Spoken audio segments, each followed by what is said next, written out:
doing this afternoon? I'm doing really well. Good, thank you. Good, I'm so glad, and I'm glad to be here with y'all. For starters, my name is Sarah Vanderheiden, and I'm here to talk to y'all about parental involvement in early childhood education. Before I begin, I want to hand y'all a copy of my PowerPoint so y'all can follow along with me as I discuss parental involvement.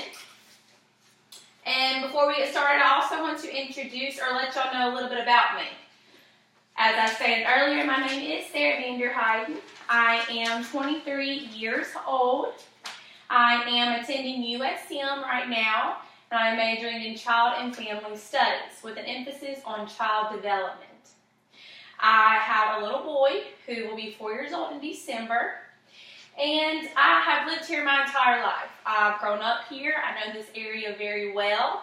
And I plan to stay here and continue my career here in one of the pre-K classrooms or elementary schools. So I hope that I can give y'all great information and advice and that we can feed off of each other and just really learn a lot today.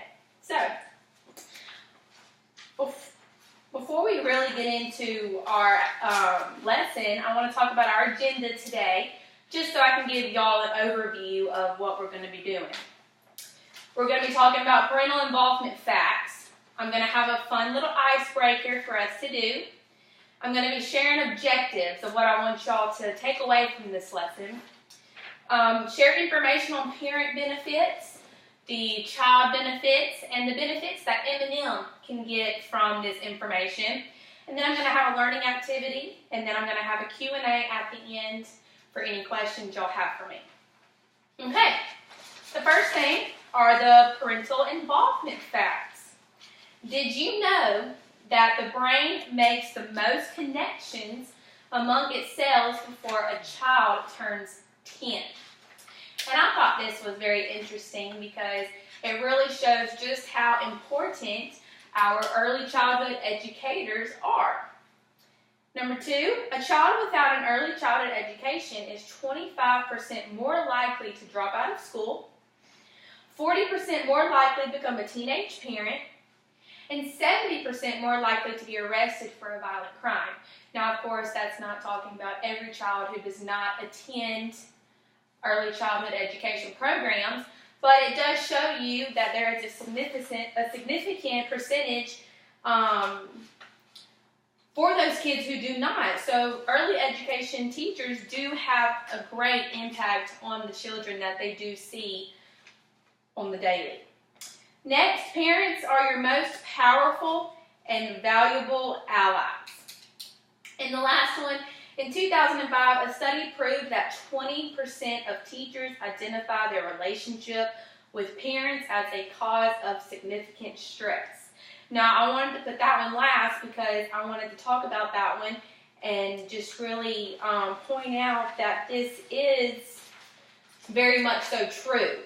Teachers and parents do have problems with communicating, and when that happens, it seems to affect the child and maybe affect the teacher and how the teacher relates to that child and the relationship that they have between each other. And I just really wanted to point that out so we could have just that in the back of our minds as we go through this information. Okay, next is our fun activity, our icebreaker.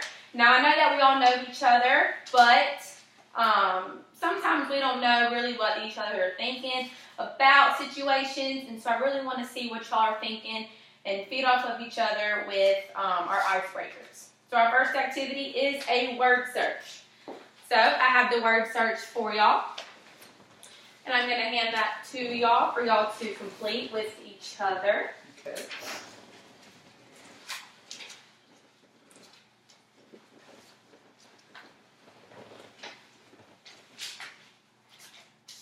So we just need to find the words that are in Yes.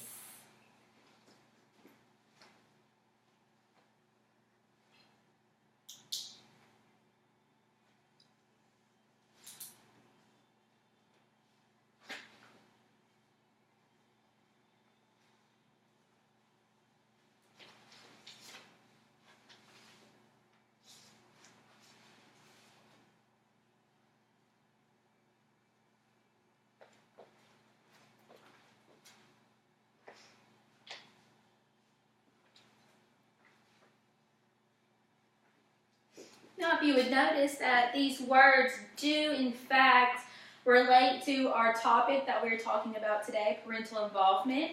We have parental involvement, of course, and then childhood, relationship, interaction, classroom, academic, participation, connection, communication, achievement, education, and collaboration. Now, of course, these are the terms that you are more familiar with when you begin to discuss these topics and you begin to get involved with discussions like this. So I just really wanted these words to stick out to you as we moved into our activity. So you would have those words in the back of your mind.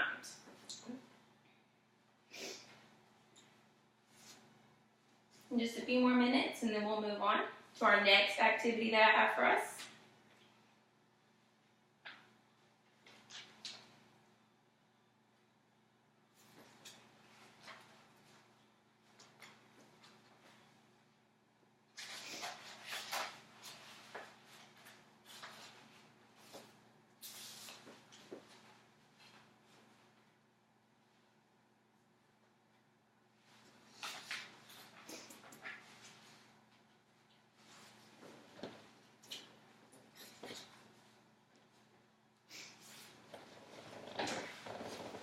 If you would just set that to the side so we can move on to our next activity, and at the end of the class, if you want to do that, you most certainly can. Now our next activity is going to involve us standing up. And this activity I like to call is We Want to Know. So for your instructions, I have this big, beautiful ball. And we're going to need to come out here towards the middle, please, ma'am and sir. Okay, so our instructions are, I have numbers taped all around, 1 through 4. Okay. And I have questions, 1 through 4, on my piece of paper. Okay. So what I'm going to do is I'm going to bounce the ball to one of y'all. And whichever number you land on, you're going to tell me the number, and then I'm going to ask you the question. Okay. Okay, so I'm going to start with you, sir. Okay. Number 1. Number 1. What is one way you make your parents and children feel welcomed in your classroom? By greeting them with a positive attitude each and every day and call them by name. Awesome. I like it. All right, ma'am. 3. What ways do you communicate with your parents? I communicate by telephone, verbally when I see them, by text, by emails, and by a monthly newsletter. Awesome. I like it. Okay, next, sir. 4. 4. What advice do you have for new teachers who want to encourage parent involvement? I would always tell the teachers to, number 1, get to know your children, and then to make that communication with the parents first. Mm-hmm. And when you contact them first, you open that line of communication with them, and then you give them your email address. But you always set that tone by communicating with them first and giving them opportunities to correspond back to you as the teacher. Awesome.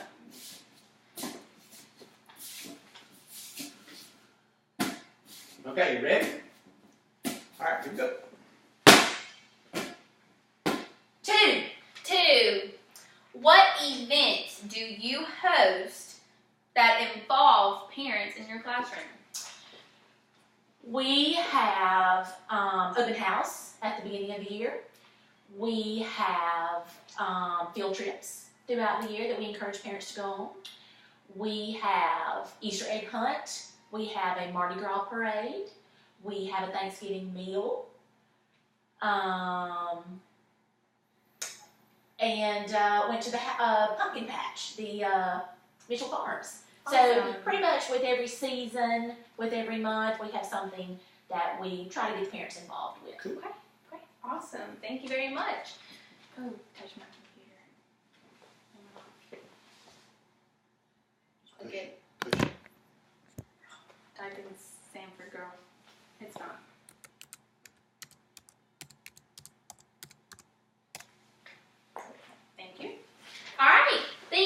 so much. Y'all gave some great feedback.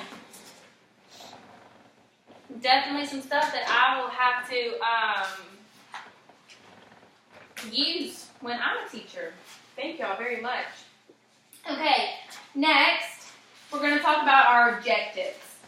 So this is what I want y'all to take away from my lesson today. Objective 1 is parents' benefits. What are the parents' benefits with parental involvement? So first, we have parents are able to bond with their child. 2, parents are able to get to know the teacher one-on-one and form a relationship. 3, parents are able to know what is going on in their child's classroom. 4, parents are able to be aware of the material information their child is learning and apply it at home.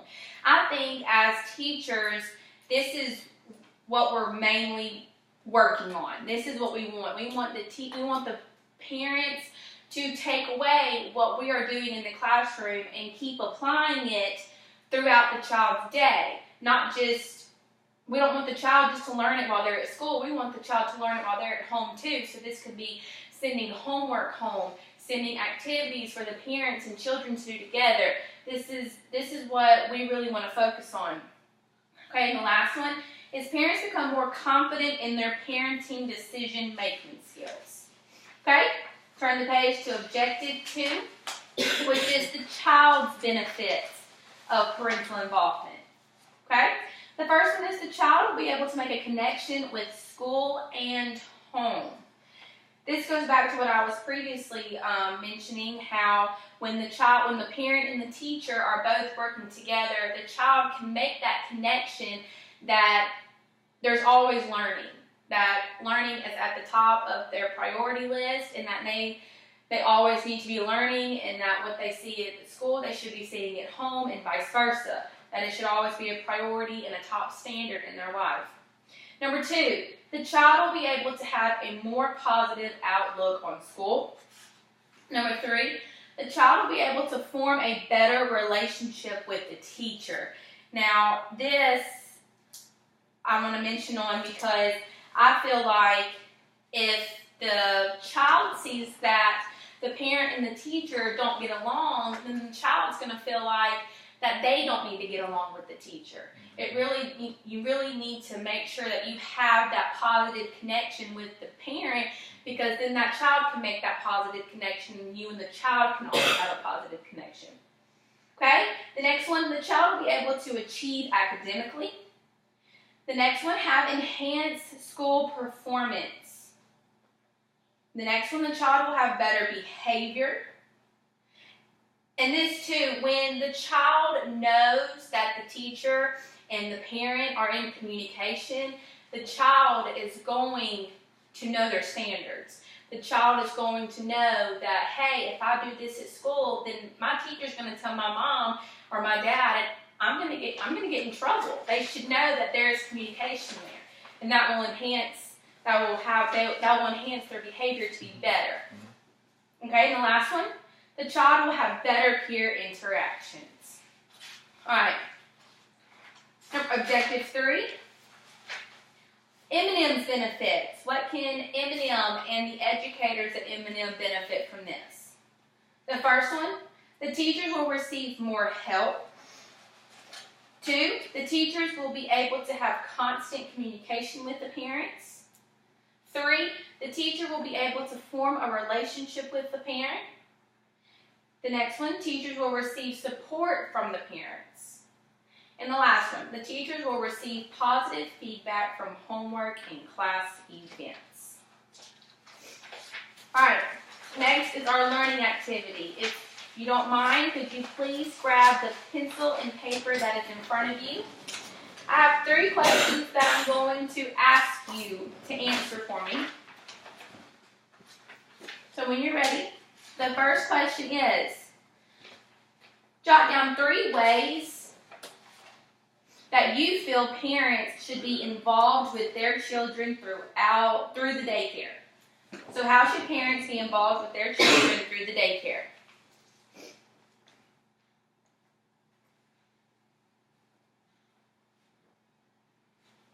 That's 3 ways.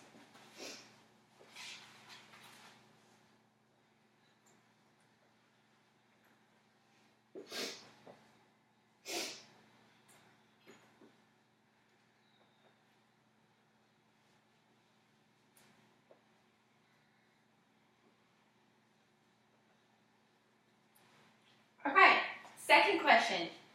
Jot down 2 ways that you already communicate with parents, and how effective is it? Can you repeat that? Yes. Please jot down 2 ways that you already communicate with your parents, and is it effective? Do you receive positive feedback from that? So, like, if you send homework home, do they do it and return it?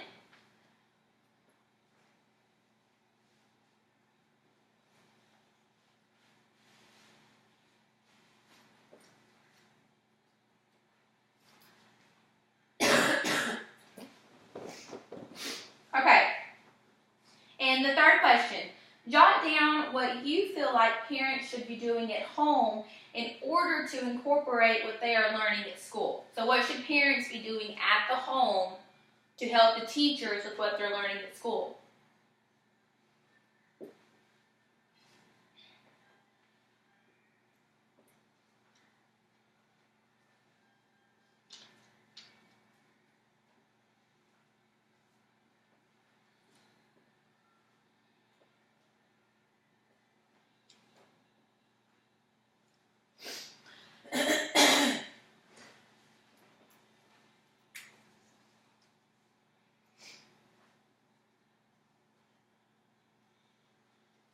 Okay, I see that we're done. So now I need the group members to get together and share your answers.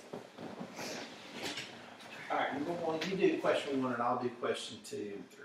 On the first question, that one was the most difficult for me. Okay. You want me to do it? How they should be involved. Well, extracurricular activities, all that stuff.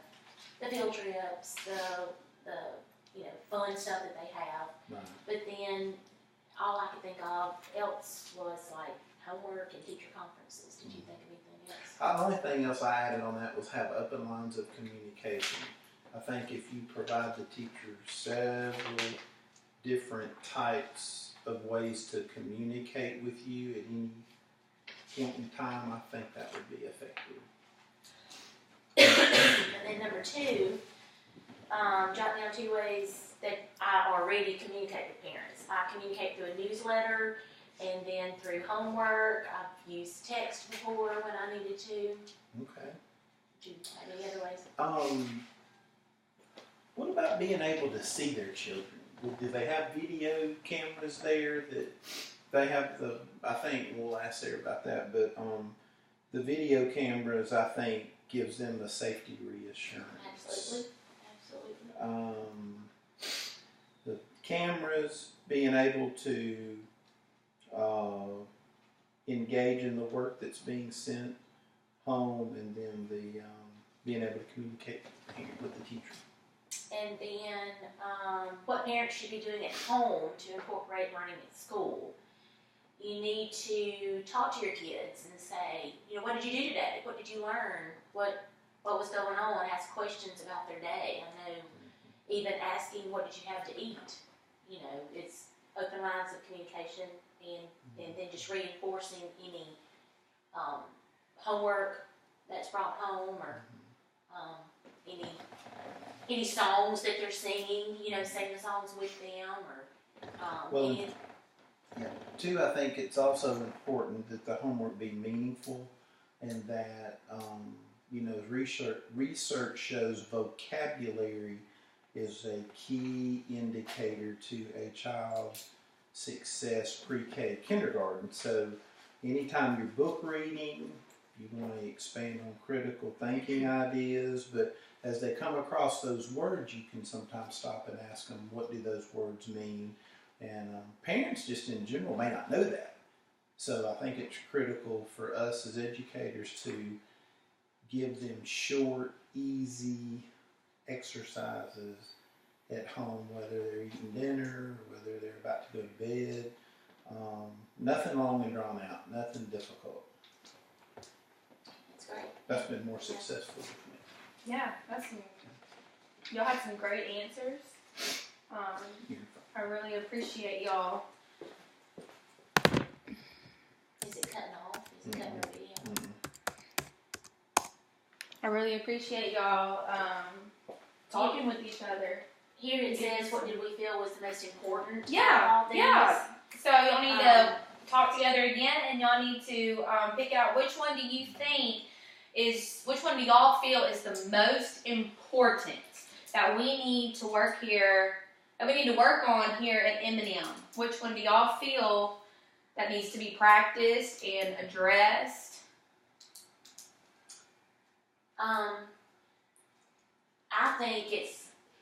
I think that teachers do a very good job of communicating with the parents and getting out information in a timely manner. Sometimes I think parents may not do so much of a great job of continuing the education process when you get home. Kids don't want to, they want to go outside and play, they don't want to, I've been at school all day. And like Jeff was saying earlier, it needs to be quick, and it needs to be fun, and it almost needs to feel like the kids are not even learning. Exactly. It's not homework, it's things that the parents can do with their kids while they're playing games or reading a book or eating dinner, so that the kids really don't even view it as homework, and the parents don't either. And I don't think all parents know to do that. I don't think all parents strive to do that. Right. And so I think the teachers need to do a better job of maybe communicating to the parents, look, this would be a way to do this at home where the kids would not even know that they're learning. Absolutely. And something that's really helped me is I took it a step further, and I tried to get to know each one of my kids' parent situation. Like, is it a single mom? Is it a single dad? Is it a grandparent raising the kids? What type of home environment do they have that is going to, that they're going home to every day? Exactly. So if I know it's grandparents, then I would talk to them in a way that would be different than a mom or dad. Right. So knowing where those kids are going. Is there one child that gets all the attention, or is there 4 children that are all having to do homework? Because that learning experience is going to be different too. So the teachers really do have to know the situation that the child is going home to. If those kids seem to be falling behind, we could try to do some remedial activity or hit them with a little bit more work than we would everybody else in a fun way. So do y'all feel here at M&M that y'all are doing that y'all are reaching out to the parents, and that y'all are really getting to know them on a personal?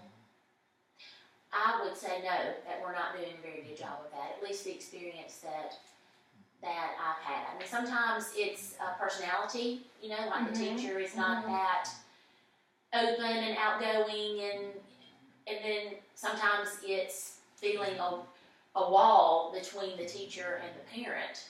Like, you're just here to do this, and I'm going to drop them off, and then I'm going to pick them up. We're not friends or anything, So it's a personality thing, plus it's a boundary type thing. So I think all of that has to be worked on. Right.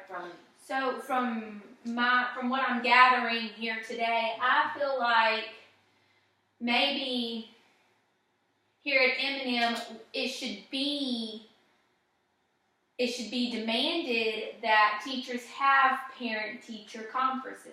Am I getting the vibe that those aren't as normal as they should be? It's hard for parents sometimes to do that, especially at the age that these kids are. But yes, I think a parent conference every now and then would be effective. I think that is even just a a phone call. Yeah, because as much as we already communicate and have open lines of communication, a lot of that stuff can be handled through an email, through a video chat, through a text. Oh yeah. Not just in person, but just having maybe like an email back and forth, or a text message back and forth, or a phone call. Just something that just shows you as a teacher that you care about this child and this family, that you want to make that connection with them. Well, one example is the test that you gave the kids, where we give them the test and then they get the baseline score, and that's sent home to the parent. I got more communication back from parents right away. What's his score? Where's my child at? Is he high? Is he low? Is he? So I think that information and staying on the cutting edge of continuing to try to educate the kids, and then when you send that to the parents, then they're concerned. then they become interested, and that's where you can share even more those types of learning experiences at the house, and where you want that score to be by the time they go to kindergarten. So I think when we did that, the parents were like really happy that we were going in that direction. And do y'all think, what about the work y'all do in class? Is that shown to the parents? Do you think that the parents know what is going on in the classroom, what they're working on, and what what they're learning? No, I don't think that we do that very well. I think that we send homework home, and I don't know if the parents think that's just an extension of what we've done at school. But I think that each child needs their own little packet of information, Like a little folder. that the parents could go to at any time and look through and see. Or, hey, how's their coloring progressed? How has their recognizing letters or recognizing numbers have progressed from, September to December? So Right. I don't think we do a very good job with that. All right, well, those are just some ideas that we could work on, and that we could maybe, implement in the future with our parents. One thing that I really, really like Right. is over the last couple of years, at the beginning of the school year, each child and parent, it's really the parent doing it, I guess, but the child's helping, is the posters that the child makes. The About Me posters. With pictures, and it's all about the child. And we put those up in the room where the children have pictures of their family or things that they enjoy that they can go look at. They can go look at what other kids like to do and look at those pictures. I think that is a fabulous thing that M&M's doing, and it stimulates conversation within the room between the child and the teacher and the child and other kids. So that's a great way for the teacher, for y'all to get to know the kids. That's right. That y'all might not know. Well, I think that is awesome. I think M&M should keep on doing that. I think that's about it. Do y'all have any questions for me about this that we haven't already discussed? Well, we really didn't hit on safety. I mean, I know it's Okay. not part of the curriculum, but I think our parents really feel like that when their kids come to our center, that they really are safe. Yes. And I mean, they want their child to be safe, and they want their child to learn. And M&M is small enough that you do sort of, all the kids know each other. The parents get to know each other because you're all dropping off at the same time. So M&M has created a really good environment of family, I think. Good. So there are some, there's always things to work on. Right. But, I do think we have some positives as well. Okay. Very good. So very good. Well, I have enjoyed talking to y'all today and brainstorming ideas for the future and feeding off of each other. I hope I've helped y'all as much as y'all have helped me. So I just want to thank y'all for spending some time with me today and discussing this topic with me. Thank you. Thank you. Thank y'all. It's been very helpful.